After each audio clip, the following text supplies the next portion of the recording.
Hello and welcome. I want to talk in this video about the rallies which get pumped really big. This example here is a large example with several to smaller degrees. They're both the same. The only difference is these bigger ones contain what's usually one person buying a large amount at one time. I'm not going to talk about why they do it. I'm going to talk about how they do it. I'm going to talk about how I would do it if I was in the situation where I had to buy a lot in a relatively quick period of time. Because if you're just looking at one of these moves in here, like, how does this happen? Well, a big reason might be one person who's like, yep, I got 50 Bitcoin I want to buy of this, and they just buy whatever 50 Bitcoin will get to them. Okay. Now let's talk about the math upon this.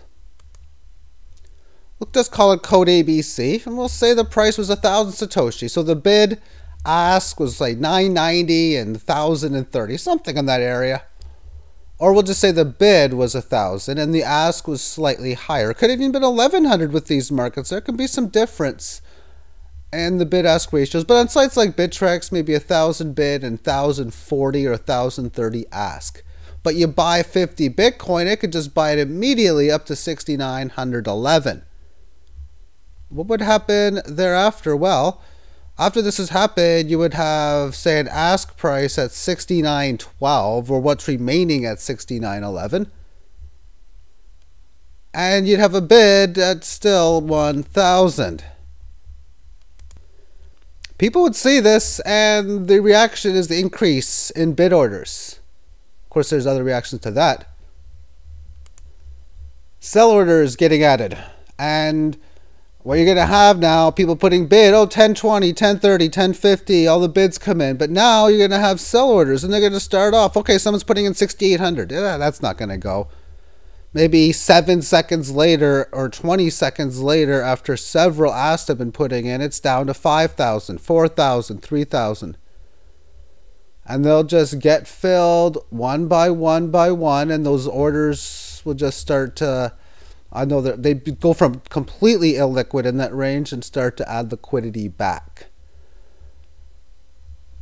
There's going to be some movement in the short term. You're going to see possibly prices move 1,500, 1,400. But when those prices are higher, everyone who is holding will then have no problem selling at 1,300, 1,400. So that move that happens isn't going to sustain itself, not even for the day. When prices get back to where it came from, then it's all like it was before, and that's how it'll roll.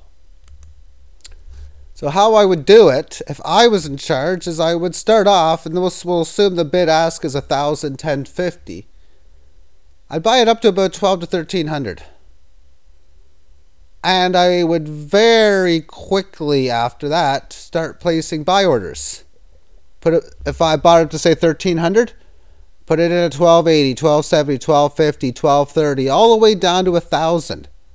And for very large amounts. If say I'm looking to buy 50 Bitcoin worth, and it took me say 5 Bitcoin to buy it up to 13. That means I got 20 Bitcoin, maybe even 10 to 20 Bitcoin within this number.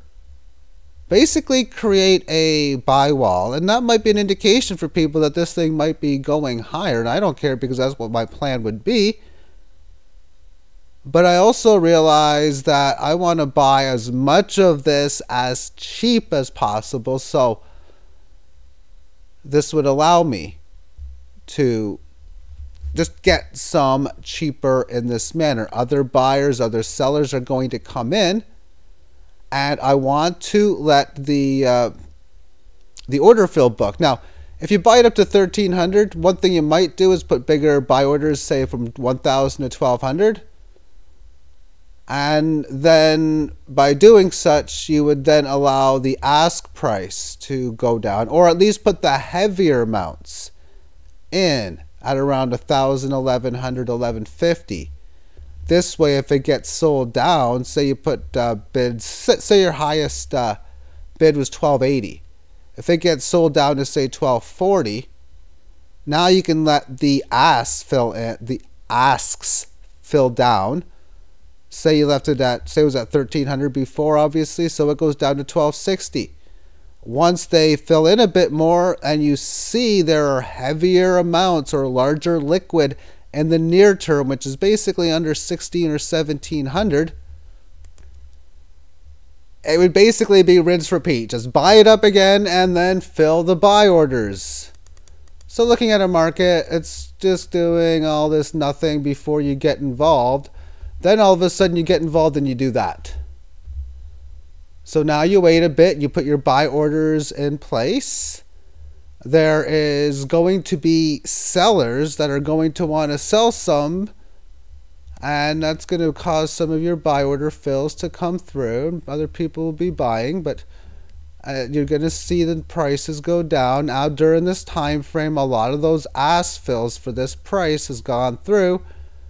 And then you can do the same thing over again and just create a nice higher high. And then you fill this order up with bids again, and so on and so forth. I know myself, if I were to do this, I would get so caught up in this that I would be in this, okay, so the markets do this thing. So now there's the buying. And now more volume comes in. This is working well. This is now where I'm going to start placing sell orders up to here.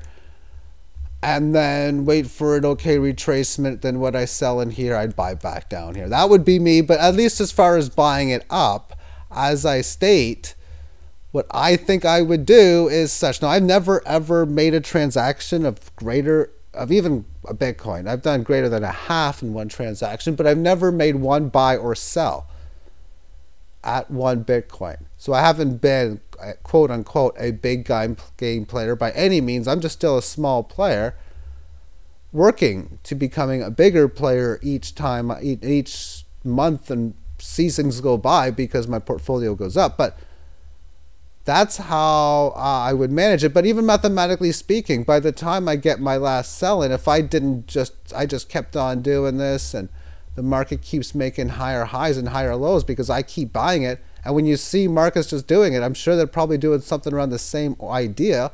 That's why some markets go up consistently, like day after day after day, because there's the same big buyers are doing it over 4 or 5 days. And then now let's just say at the top, the other person bought it up to say like 6,000, 7,000. I might have bought this up to 1,800. And I got obviously more amount of tokens with the same amount of Bitcoin. And I did so in a stable price. Now, as far as Litecoins and others of the like, coins that are on other exchanges, and although very liquid on the big ones, if you do this mistake on the small one, well, it's guaranteed to come back where it come from. Example, say Litecoin is around 0.018 on every exchange with differentials sometimes up to 2-3% amongst them, and much smaller amongst two liquidly large exchanges like Bitfinex, Bittrex, Poloniex, and so on. But if there's a smaller one, if you want to buy, say, I don't know, maybe again 50, 100 Bitcoin worth, you might bring the Litecoin price up to 0.38 or it's even higher for that amount of Bitcoin. And they're in a situation like that, it's traded everywhere else. It's going to come back to 0.018. So you'd be making a big mistake for buying it there. So in that situation, and I've seen this happen on Coin Exchange, the way of fixing that problem is, number one, if you're buying that big, have your Bitcoin on multiple exchanges. Even buying 50 to 100 Bitcoin worth of anything really is going to rise the price of it on the bigger exchanges. So you need to buy them at different places at the same time or buy them in increments. It can be a tedious job to just literally be buying all day 20 Litecoin here, and 5 Litecoin here, and 50 Litecoin here, and 7 Litecoin there, over and over and over on a smaller exchange. But the prices always have to stay within fluctuations. Now that would drive on, say, another exchange, the price is higher, because if somebody wanted to buy it on a small exchange, even Cryptopia would be a perfect example of this actually. What would happen is you would notice that, say, at 0.018, the market's not going to really be changing much on Bittrex, not for that amount of Bitcoin. And you're going to see like 0.011 maybe become the bid, and the ask become like 0.0, well, it's going to be a 0 before that number, like 3. And then always higher and higher, it would become extremely expensive on that site because there is one large buyer who has entered that situation. So it's not too easy just consistently buy it up on the smaller exchange without consistently paying more. So that's always something to that I think the big people, a lot of them already do stuff like this anyway, because it's I mean when you see the big moves happen, the biggest money players, where and just recently with like Litecoin having like the big up and down movements, these are the big players, I pluralize that, and they play on every single exchange. And they coordinate the best they can. There's nothing else that can be done. They're like, okay, we're going to be going in a buying spree or a selling spree, and they execute it. They have a game plan, and they do so. They are the maker, they are the takers at different times when it comes to the order book. And that's just how it goes. Anyway, I just wanted to explain these moves. Now, the polar opposite's true for when the markets do the same thing, where, say, you get a thing like this, and then you get the big spike down. That means someone might have, say, I don't know, say 1,000, maybe 50,000 of a particular coin is a huge number, or 1 million or whatever, and they just sell it down on the market, and it just goes from, say, like down like 8x lower or something. And then in this case, all the buy orders are the ones that are happy because, well, within minutes to hours, and definitely within the day or next one, well, they're able to sell it at what the price was fairly traded at before. Have yourself a great day and take care.